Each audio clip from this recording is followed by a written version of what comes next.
नमस्कार विद्यार्थी मित्रांनो, बीएमसी मध्ये जाहिरात आली. 1846 पदसंख्या आहे. 9 सप्टेंबर फॉर्म भरण्याची लास्ट डेट आहे. हा व्हिडिओ फक्त महिला उमेदवारांसाठी आहे. ज्या महिला या पदासाठी फॉर्म भरू इच्छित असाल त्या महिलांसाठी सेपरेट हा व्हिडिओ बनवला आहे. त्या महिलांनी हा व्हिडिओ नक्की बघा आणि या व्हिडिओच्या माध्यमातून तुम्हाला किती जागा आहे, किती जागांसाठी तुम्हाला कॉम्पीट करायला मिळणार आहे, स्पर्धा करायला मिळणार आहे, तुमची निवड कोणत्या कोणत्या ठिकाणी केली जाते, त्यानंतर पात्रता काय असणार आहे, पात्रते संदर्भातले कोणते कोणते आवश्यक असे डॉक्युमेंट तुम्हाला इथे लागणार आहे, सगळी माहिती आपण या व्हिडिओच्या एंडपर्यंत बघणार. सो शेवटपर्यंत व्हिडिओ बघा. व्हिडिओ आवडला तर लाईक मात्र करा आणि चॅनल सबस्क्राईब पण करा. आता बघूया, प्रत्यक्ष मेन मुद्द्याकडे जाण्यापूर्वी इग्नाइट अकॅडमीकडनं आपल्याला एक बॅच ऑफर करण्यात आली आहे, जी 25% ऑफमध्ये 30 तारखेपर्यंतच आहे, म्हणजे उद्या लास्ट डेट आहे. महिलांना मी सजेस्ट करेल, तुमच्याकडे जबाबदारी असेल, तुम्ही गृहिणी असाल, अवांतर काय कामं असतील तर ते सोडून, ते पकडून तुम्हाला हा अभ्यास करावा लागतोय, ते सोडता येणार नाहीये. असं काही जर असेल तर वेळ फार कमी मिळतो आणि या कमी वेळेमध्ये आणि पुढच्या 1.5-2 महिन्यात ही एक्झाम होण्याचे चान्सेस आहेत. सो लगेच अकॅडमीची बॅच जॉईन करा.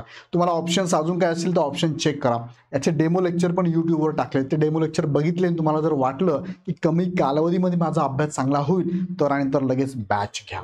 मात्र तुम्हाला वाटतं की गरज नाही बॅचची तर स्वतः अभ्यास व्यवस्थित करा. यूट्यूबवरती आम्ही लेक्चर टाकतो, लेक्चर बघा, त्याचा अंदाज घेऊन अभ्यासाला लागा. त्यानंतर ही बॅच तर अवश्य लावा.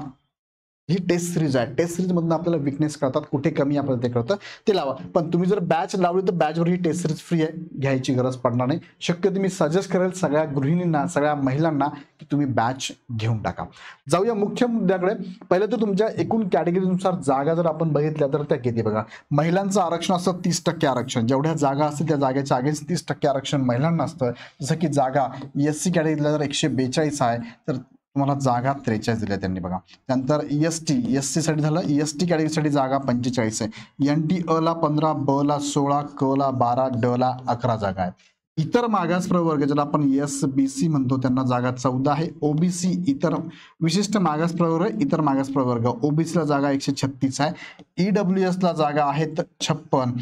एससीबीसी ला जागा आहेत 56 आणि ओपन साठी जागा आहेत 152. टोटल महिलांसाठी 556 जागा 1846 मध्ये आहे. ह्या फक्त महिलांनीच भरल्या जातील.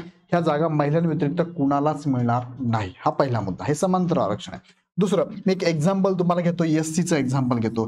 एससीची एक महिला, ह्या महिला कुठे कुठे कॉम्पिट करायला जमणार आहे ते मी तुम्हाला थोडक्यात सांगतो बघा. एससीच्या जागा आहेत 43, ह्या जागा तिला मिळणार आहे. सर्वसाधारण मध्ये पण ती कॉम्पिट करणार आहे.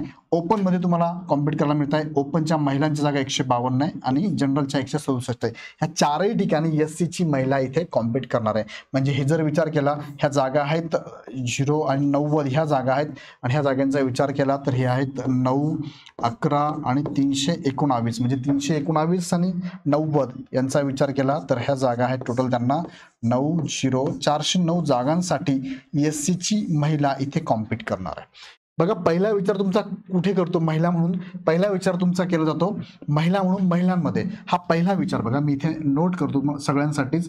पहिला विचार तुमचा असणार आहे या ठिकाणी, हा पहिल्यांदा विचार. मार्क कसे पडतात, तुम्ही इथे बसत असाल ओपन महिला, ओपन महिलांमध्ये सगळ्या कॅटेगरीच्या महिला येतात. जसं मी एससी बद्दल बोलतो तेच तुम्हाला एसटी बद्दल, एनटी बद्दल, एसबीसी, ओबीसी, डब्ल्यूएसबीसी या सगळ्यांना ह्या जागा मिळतात बघा. मग ज्याला जास्त मार्क येतो पहिले ओपन फिमेल मधून जाणार पहिला नंबर. दुसऱ्यांदा विचार केला जाणार कॅटेगरीमधून, कॅटेगरीतल्या महिलांच्या जागा त्या फुल झाल्यानंतर मग तुमचा विचार केला जातो ओपन जनरल मध्ये, तिसऱ्यांदा विचार केला जाईल आणि मग तुमच्या कॅटेगरीच्या जनरलनुसार तुमचा विचार केला जातो. असाच सगळ्या कॅटेगरीसाठी विचार केला जातो. एक्झाम्पल म्हणून मी एससी घेतलेला आहे, इथे लक्षात. सो असं प्रत्येकाने विचार केला तर खूप चांगली कॉम्पिटिशन करायला जागा तुम्हाला अवेलेबल आहे. आणि बीएमसी मध्ये, मुंबईमध्ये तुम्हाला जर जॉब करायचा असेल, बीएमसी आहे महाराष्ट्राचं जेवढं बजेट नसतं त्याच्यापेक्षा जास्त बजेट मुंबईचं असतं. आणि मुंबईमध्ये काम करायचं म्हटलं तर राजधानी भारताची पण आहे, इकॉनॉमिकल कॅपिटल, आणि महाराष्ट्राची पण आहे. सो नक्कीच मुंबईमध्ये इच्छुक असणारे, मुंबईत राहणाऱ्या, मुंबईला जाऊन काम करणाऱ्या इच्छुक असणाऱ्या महिलांसाठी खूप चांगली संधी आहे. ओके, हे झालं जागेंबद्दल मी थोडक्यात तुम्हाला सांगितलं. पात्रता जर बघितली तर 4 मुद्दे पात्रतेच्या बाबतीत आहे. त्यातला पहिला मुद्दा आहे तुमचं 10वी प्रथम प्रयत्नात उत्तीर्ण असावं, 10वी प्रथम प्रयत्नात उत्तीर्ण असावं. दुसरा मुद्दा आहे तुमचं पदवी सुद्धा तुमचं प्रथम प्रयत्नात 85% गुणांसह तुम्ही उत्तीर्ण असावं. तिसरा मुद्दा यामध्ये जो आहे तो आहे तुम्हाला माध्यमिक शाळेमध्ये, म्हणजे 10वी असेल किंवा 10वी सारखे जे माध्यमिक शाळा तुम्ही शिकला असाल त्या तत्सम लेव्हलची, तर तुम्हाला 100 गुणांचं मराठी आणि 100 गुणांचं इंग्लिश विषय असणं गरजेचं आहे, तर तुम्ही फॉर्म भरू शकतात. आणि चौथा महत्त्वाचा मुद्दा यामध्ये आहे की तुम्हाला इंग्रजी आणि मराठी टंकलेखनाचं प्रत्येकी किमान 30 शब्द प्रति मिनिट. आता 30 असेल तरी चालतंय आणि 30च्या जास्त असेल तर ते विद्यार्थी सुद्धा फॉर्म 100% भरू शकतात. बघा, हे माझं पर्सनल ओपिनियन आहे. BMC म्हणते 30च पाहिजे, पण किमान शब्द असल्यामुळे तुम्ही 30च्या पुढचा पण चालणार आहे तो विद्यार्थी. म्हणजे 4 गोष्टी तुम्हाला गरजेच्या आहे. ह्या 4 गोष्टी असेल तर तुम्ही फॉर्म भरू शकता.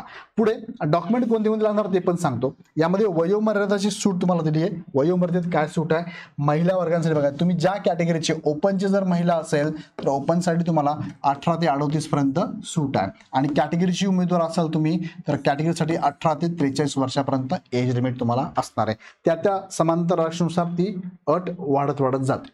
पुढे विशेष तुम्हाला सेपरेट बॅचेस जर पाहिजे असतील, सेपरेट बॅचेस सुद्धा व्यवस्था आपण केली आहे.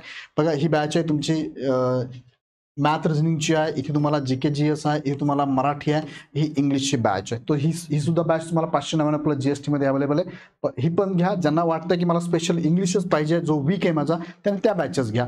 पण GK/GS बॅचेस सगळ्यांना घ्यावीच लागणार आहे, कारण मुंबई संदर्भातली माहिती तुम्हाला या एक्झाममध्ये विचारली जाणार आहे. मुंबईशी रिलेटेड सगळं विचारणार. GK/GS तुमचं हिस्ट्री, जॉग्राफी, पॉलिटी, इकॉनॉमिक्स नाही आहे, तर ते मुंबईचं हिस्ट्री, मुंबईचा इतिहास, मुंबईचा भूगोल, मुंबईची इकॉनॉमी तुम्हाला विचारले जाणार आहे. सो तुम्हाला ह्या बॅचची खूप गरज पडणार आहे. ऑलरेडी मी असं सजेस्ट करेल की डायरेक्टली फुल बॅच परचेस करा, ती पण तुम्हाला फायद्याचीच असणार आहे, कारण त्याच्यावरती टेस्ट सिरीज फ्री आहे. याच्यावरती मात्र टेस्ट सिरीज फ्री तुम्हाला मिळणार नाहीये. पुढे वुमन रिझर्वेशनसाठी तुम्हाला महत्त्वाचं आहे, तुम्हाला कास्ट सर्टिफिकेट लागतं का? तर यस, कास्ट सर्टिफिकेट लागतं. तुम्ही जेवढेही कास्ट सर्टिफिकेट आहेत सगळे तुम्ही फादरच्या नावानेच काढायचे आहे. इश्यू असेल तरच तुम्ही हजबंडचा वापरा, पण शक्यतो फादरच्या नावाचेच सगळे कास्ट सर्टिफिकेट लागतात. नॉन क्रिमिनल सुद्धा तुम्हाला फादरच्या नावच लागतं. आणि डोमेसाईल पण पाहिजे तुमच्याकडे. डोमेसाईलला त्यांनी ऑप्शन दिला आहे, तुमच्याकडे बर्थ सर्टिफिकेट असेल तरी चालतंय, किंवा LC असेल, शाळा सोडल्याचा दाखला, तो पण चालणार आहे. 30% आरक्षण प्रमाणपत्राची तुम्हाला गरज नाही, लक्षात घ्या. याच्यावर सेपरेट माझा व्हिडिओ पण घेणार आहे मी, एक 5 मिनिटाचा व्हिडिओ, तो सेपरेट त्याच्याबद्दल सांगतो मी. पण इथे तुम्हाला 30% आरक्षण सर्टिफिकेट लागत नाही. त्यानंतर हा GR आहे, तुम्हाला GR 4 मेचा आहे, तोच सांगतो तुम्हाला की तुम्हाला महिला आरक्षण संदर्भातला नॉन क्रिमिनल लागणार नाही. याच्याबद्दल सेपरेट मी बोलणार आहे. बऱ्याच विद्यार्थ्यांनी मला विचारलंय की सर ह्या GRचा अर्थ काय होतो, NCL कोणाच लागत नाही का? नाही, लागतं NCL. कोणाला लागतं? सेपरेट व्हिडिओ घेऊन तुम्हाला मी सांगतो. आता हे सगळे डॉक्युमेंट तुम्हाला इथे लागणार आहे. फॉर्म भरताना बघा, 10वीचं डॉक्युमेंट लागणार आहे आणि ग्रॅज्युएशनचं लागणार आहे. तुम्हाला इथे मार्कशीट पण लागणार आहे, बोर्ड सर्टिफिकेट लागणार आहे 10वीचं, आणि इथे ग्रॅज्युएशनचं मार्कशीट आणि पासिंग सर्टिफिकेट लागणार आहे. कास्ट सर्टिफिकेट लागणार आहे. कास्ट व्हॅलिडिटीची आत्ता गरज नाही, नसेल तरी चालतंय. NCL कुणाला लागणार आहे, कुणाला नसेल तरी चालतंय. मी काय असणार आहे NCL बद्दल माझा सेपरेट याच्यावरती व्हिडिओ येणार आहे. तो व्हिडिओ महिला आरक्षणचा, तो एकदा बघा, त्यात कळेल तुम्हाला.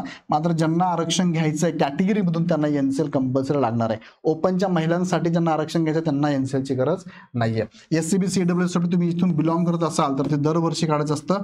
पर इयर 1 वर्ष काय असते, व्हॅलिडिटी असते याचे. सो हे सर्टिफिकेट तुमच्याकडे असणं गरजेचं आहे. त्यानंतर डोमेसाईलला ऑप्शन दिला, डोमेसाईल, बर्थ सर्टिफिकेट किंवा LC असेल तर चालतंय. ID प्रूफ तुम्हाला 5 ऑप्शन दिले, ते ऑप्शन वापरा. नामात बदल असेल त्या संदर्भात पाठीमागे ऑलरेडी मी एकदा बोललेलो आहे. अजूनही काही इश्यू असेल कमेंटमध्ये टाका, त्याच्यावर वाटलं तर मी सेपरेट व्हिडिओ पण तुम्हाला घेईल. ID प्रूफ ज्या नावाने तुमचं हॉल तिकीट येणार आहे त्या नावाचाच ID प्रूफ तुमच्याकडे असणं गरजेचं आहे. ID प्रूफ हे तुम्हाला स्वतःला शो केलेला असावं. नावात बदल असेल त्या संदर्भातलं गॅझेट किंवा मॅरेज सर्टिफिकेट तुमच्याकडे असावं लागणार आहे. टायपिंग सर्टिफिकेट तुम्हाला लागणार आहे, तर यस लागणार आहे, हे तुम्हाला कंपल्सरी आहे. त्यानंतर फोटो आणि व्हाईट पेपरवरती ब्लॅक किंवा व्हाईट ब्ल्यू पेननी साईन करून अपलोड करायचं. फर्स्ट अटेम्प्ट सर्टिफिकेट पण तुम्हाला लागणार आहे. हे सगळे डॉक्युमेंट तुमच्याकडे असेल तर फॉर्म भरू शकता. डॉक्युमेंट जर तुमची कास्ट संदर्भात डॉक्युमेंट जर नसतील तुमचे डॉक्युमेंट, म्हणजे 3 डॉक्युमेंट जनरल लागतात तुम्हाला. कास्ट सर्टिफिकेट लागतं, दुसरं लागतं तुम्हाला NCL, आणि तिसरं लागतं डोमेसाईल. यापैकी एकही डॉक्युमेंट तुमच्याकडे नसेल तर तुम्ही त्या ठिकाणी नो करायचं. फॉर एक्झाम्पल कास्ट सर्टिफिकेट आहे पण NCL नाही, इथे नो करा. डोमेसाईल लागणार, हे तर कंपल्सरी आहे, सगळ्यांनाच कंपल्सरी, त्याशिवाय फॉर्म भरता येत नाही. पण NCL नसेल तर तुम्ही इथे मात्र तुमचा विचार कुठून केला जातो, ओपन कॅटेगरीमधून केला जाणार आहे. सो काळजी करू नका. आणि डॉक्युमेंट नसतील तर ओपनमधून फॉर्म भरला तरी चालणार आहे. सो असे डॉक्युमेंट तुम्हाला लागणार आहे फॉर्म भरताना. याच्यानंतर तुम्हाला एक महिला म्हणून, गृहिणी म्हणून जेवढ्या जबाबदारी तुमच्याकडे आहे त्या जबाबदारी सांभाळून तुम्हाला अभ्यास करण्यासंदर्भात कसा वेळ काढायचा, किती वेळ काढायचा, कशावरती भर द्यायचा आहे, या एक्झामला क्रॅक कसं करता येईल, किती टार्गेट ठेवायचं आहे, या संदर्भात डिटेल्स व्हिडिओ माझा पुढे येणार आहे. तो व्हिडिओ बघण्यासाठी चॅनल सबस्क्राईब करून ठेवा, जेणेकरून तुम्हाला लिंक तुमच्यापर्यंत क्लिक होणार आहे. सो अजून काही प्रश्न असेल याबाबत तर मला नक्की कळवा, कमेंटमध्ये कळवा. व्हिडिओ आवडला तर लाईक करत राहा, चॅनल सबस्क्राईब करून ठेवा. अकॅडमीच्या बॅचेस तुम्हाला अवेलेबल आहे, फार कमी फीमध्ये अवेलेबल आहे. याचा फायदा नक्की होणार असेल तर नक्की जॉईन करा. टेस्ट सिरीज पण तुम्हाला इथे अवेलेबल आहे. काही शंका असेल तर हा नंबर आहे 88-88-25-61-17 या नंबरला कॉल करून माहिती घेऊ शकता. पुढचा व्हिडिओ बघण्यासाठी सबस्क्राईब करून ठेवा. व्हिडिओ आवडला तर लाईक करा. पुन्हा व्हिडिओ नेक्स्ट व्हिडिओमध्ये. धन्यवाद.